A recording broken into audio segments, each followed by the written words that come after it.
Guys, di ba gumawa ako ng content na POV, bumalik ka sa 2020. Tapos may nag-comment, 9/10, wala sa dating bahay. Hello, bakit hindi 10 out of 10? Hindi ako makakatulog niyan. O sige na, tara, punta tayo sa dati naming bahay. Kung hindi nyo alam guys, lumipat kami dito sa bago naming bahay noong 2023 pa. Tapos ang dami naghahanap ng dating background ko, which is yung dati naming bahay. So ngayon pupunta tayo doon and excited ako kasi feel ko manonostalgia ako. So guys, papunta na kami, kasama ko sila Mami and si Hailey. Excited na ako guys! Guys, malapit na tayo. Hala, dami nagbago. Guys, nandito na tayo. Hala, sobrang nostalgic. So guys, dito yung dati naming bahay. Actually, apartment siya. So kung naaalala nyo, may mga video ako dito sa harap ng bahay namin. Tara guys, pasok tayo. Baka matrespassing tayo. Guys, oh, naalala nyo ba to? Nung pandemic days, dito palagi ako nagbi-video-video. Pre, may mission tayo. Guys, naiiyak ako kasi ang dami kong memories dito, promise. So guys, tarakyat tayo kasi nandun sa taas yung dati naming unit. Number 5. Ito yun guys. Kaso bawal na ako pumasok kasi may mga nakatira na dito. Palagi yung spot ko pag nag-video ako ng mga skits ganyan. Ayan, eto. Mare, nabalitaan mo na ba? Yung ibang angle dito. Wish ko, sana maging maayos na yung mundo. Guys, dito ako nagsimulang maging TikToker. Dito nabuo yung pangarap ko. Sobrang laking part ng lugar na to sa buhay ko kasi ang dami kong nagawa dito. Sobrang daming memories. Kaya nung 2023 nag-decide na kaming umalis dito kasi medyo nasisikipan na kami. Tapos wala din akong kwarto, di ba? Diba ngayon meron na ako sariling kwarto. Tara guys, punta tayo sa balcony. Kasi nung pandemic guys, sobrang hilig ko tumambay dito kasi parang tinitigan ko lang yung view. Guys, naalala ko pa sobrang sarap tumambay dito, like ang lakas ng hangin. Crush! Crush! Andiyan yung crush mo? Oo, tignan mo. So yun lang guys, gusto ko lang talaga bisitahin tong lugar na to and ang layo na rin pala na narating ko guys. Alam ko, yung pandemic na Vince Alarcon, sobrang proud sa akin ngayon. And itong lugar na to is sobrang special sa akin. Kaya guys, this is a reminder sa inyo na ang buhay walang permanent. May magbabago talaga dyan. And yung pagbabago na yun is for something better. So yun lang guys, bye! Guys, tara bili tayo sa labas ng palamig. Break time naman natin eh. G, may gusto din ako inumin eh. Dalhin yung mga reviewer nyo ha. May exam pa tayo next subject. Ate, pabili ako nun tapos ng Royal. Ako din ate, isang Royal. Ay, pasensya na kayo. Isa na lang yung Royal dito. Ha? Ano ba yan? Gusto ko pa naman ng Royal. Hindi pwede to. Dapat mapasakin yung Royal na yan dahil mas mataas ang grades ko sa'yo, Miguel. Yan na nga lang yung bibilhin ko eh. Dapat sakit mapunta yan. Hala, teacher natin yung sa next subject ka. Baka papasok doon ng room. Hala, totoo ba? Ha? Lagot tayo. Nasaan na siya? Parang di naman natin teacher yun eh.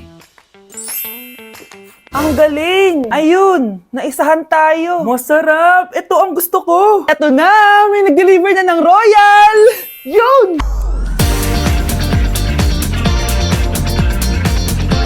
Monday na naman! Parang isang oras lang yung Sabado-Linggo ah! Bes, excited na ako matuto ulit tapos gumawa ng mga schoolworks! Wow! Parang kahapon lang sabi mo ayaw mo na mag-aral ah! People change, Bes! I feel so refreshed ngayon kaya tara na, Bes! Okay, class! Excited na ba kayo for a new week of learning? Yes, ma'am! Eto na naman! Tambak na naman ng assignment at activities! Class! Ilabas yung mga notebooks nyo dahil magdi-discuss and lecture tayo!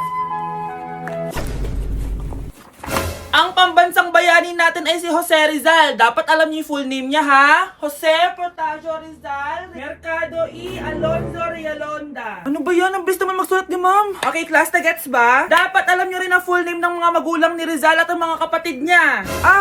Sakit na ng kamay ko. Parang pinasulatan ni ma'am buong libro sa atin.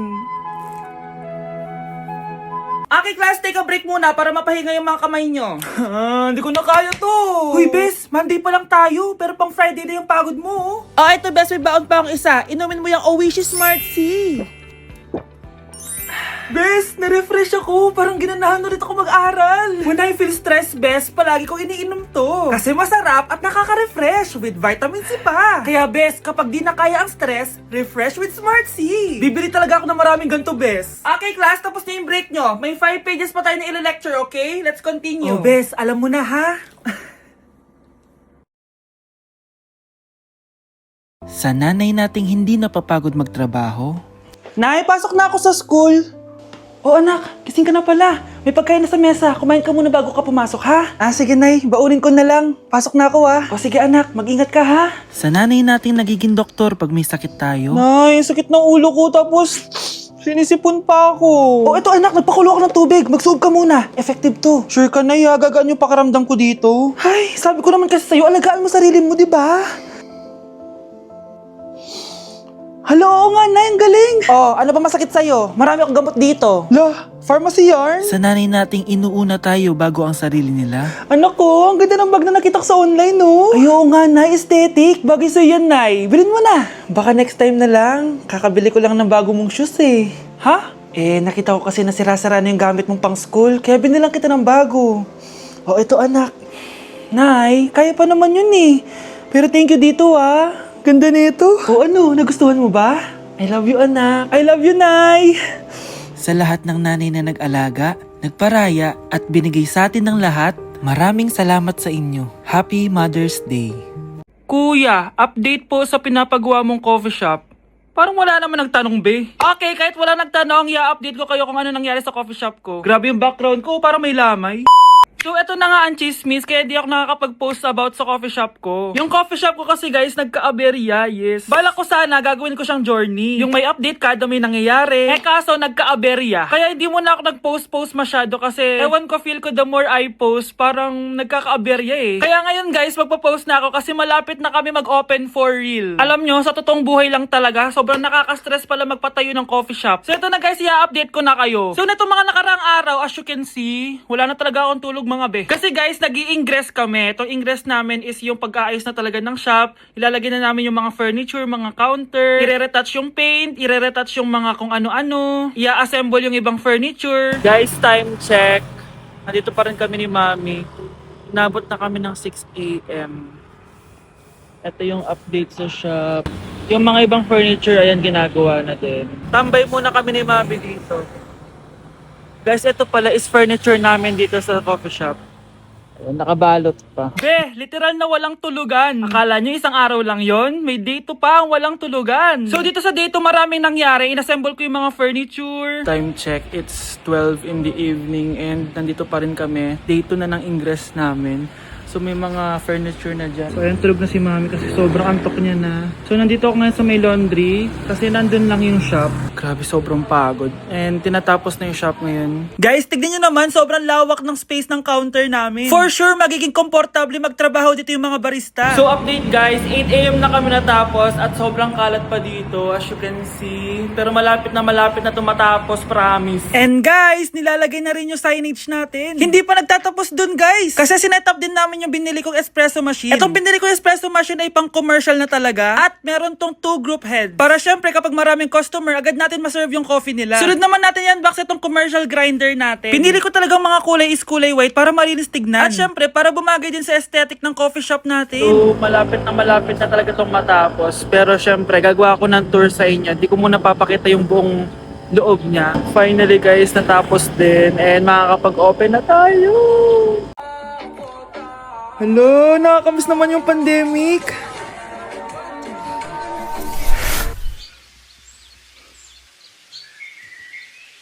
Teka, kwarto ko to dati ah. Ate?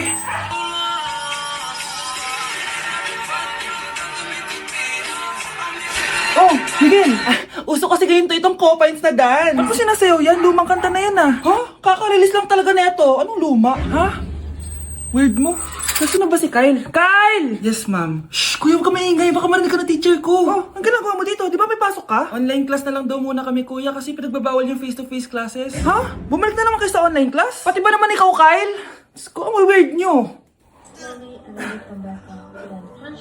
Oh, Brianna, ginagawa mo? Nag-workout ako kasi gusto ko magka-abs. Pinapanood ko si Chloe Ting. Kailan ka pa natuto mag-workout, ha? Tsaka sino yung Chloe Ting?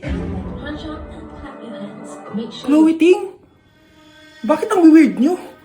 Nay, pagsabihan mo nga ito mga kapatid ko, pinaprank ata nila ako. Anak ko, gumawa ako ng dalgona coffee. Uso kasi ito eh. Ay. Wow! Ayan! Ang pait! Alam mo anak, nakakatakot na ngayon. Kaya dapat kahit nasa bahay ka, magmask ka pa din. Sige na, mamamalengke lang ako ha. Ha? Bakit ka magmamask? Sige na anak. Bakit parang familiar yung mga nangyayari? Bakit ang weird nyo lahat ha? Ano bang nangyayari? Magandang hapon po. 200 109 ang nadagdag sa mga kaso ng COVID-19 sa Pilipinas. Pandemic? Nasa 2020 na naman ako.